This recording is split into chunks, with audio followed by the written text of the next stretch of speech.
Hey guys, I wanted to talk about clutch springs on my 2023 KRT Ninja 400. So it's got about 300 miles on it, and what I started noticing was getting into throttle hard. I actually noticed when I was going to pass a car, it was really slow in front of me. Rag the thing out, try to scream it out to get around a car safely, and I was going around a left-hand turn.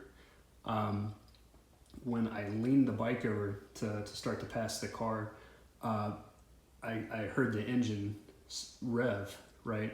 And I was already pretty high RPM, but it was like almost like the rear wheel was spinning is what it sounded like to me. I was just like, dude, there's no way this thing's got that much power, right?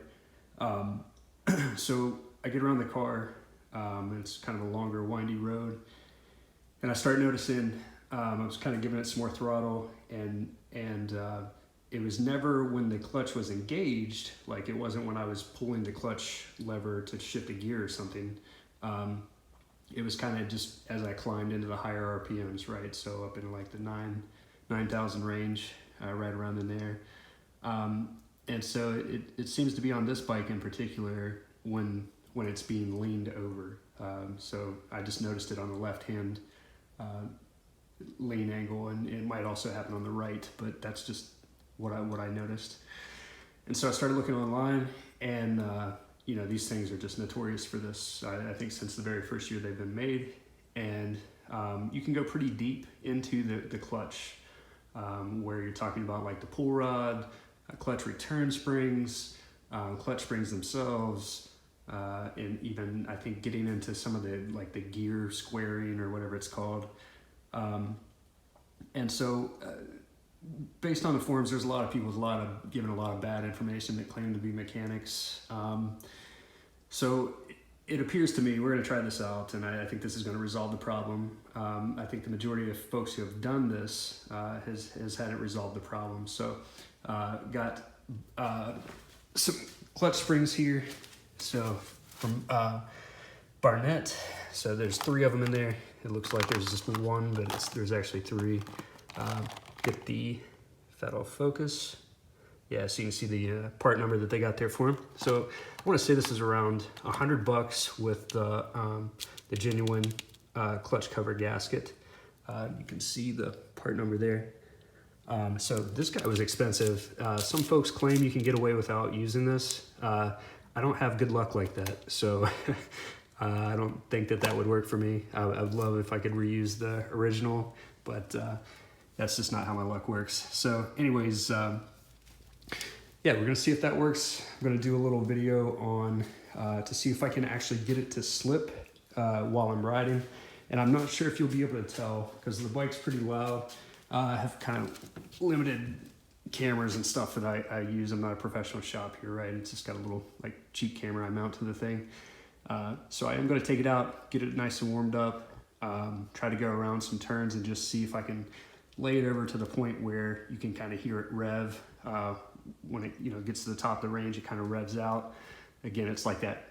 The only way I can describe it is if you had enough power to like slide the rear wheel, right? And these bikes just can't do that. So, and I'm talking in like a high gear, like 5th or 6th. So yeah, it's pretty disappointing. Like they know about it. I'm surprised there's not a recall on it. And with 300 miles on it, I had a lot of people telling me, hey, you're riding it too hard, or your clutch isn't adjusted, your clutch lever is not adjusted right. There's a little bit of, play that needs to happen there. All that stuff is fine. There's, I'm breaking it in how I ride it. I've already changed the oil on it. So that's what they're built for, right? So it's clearly a defect in sort of how they're manufacturing the clutch and the components that they're putting in there. So I will say that, I'm not going to go for a clutch plate replacement, even though I'm already in there. I don't think that this thing has enough power that you're really going to see any sort of wear after like 300 miles, even if I was ragging the thing out like all the time. So that's why I didn't buy clutch plates. So like a lot of people get those friction plates, and I think Barnett sells, several other options there for that kit. So yeah, the return spring, let me walk around the side of the bike, see if you can see it. the return spring from like TST Industries, I don't know how well this is showing up on the camera, but there's your where your clutch cable goes into the arm here that actuates your clutch. So there is a TST Industries spring that kind of fits like reverse that helps pull back tension. I don't ever see there being any issues here. So in my case, I don't believe that that's my problem. I think Barnett sells like a spring that attaches from here to here that adds pressure. Hopefully you can see that a little bit better, but like right in here. And it just looks like a pain to install, and I really don't see, it's expensive, I really don't see that happening with mine. I will say if it continues to happen after I install the clutch springs here and get everything back together, then yeah, you know, I'll invest some more money or sell the thing and just ride my ZX-10. So anyways, that's kind of where I'm at with it. Like I said, I'm very surprised there's not a recall on this. But if this is happening to you, post your questions. I'll try to get them answered in the comments. Thanks.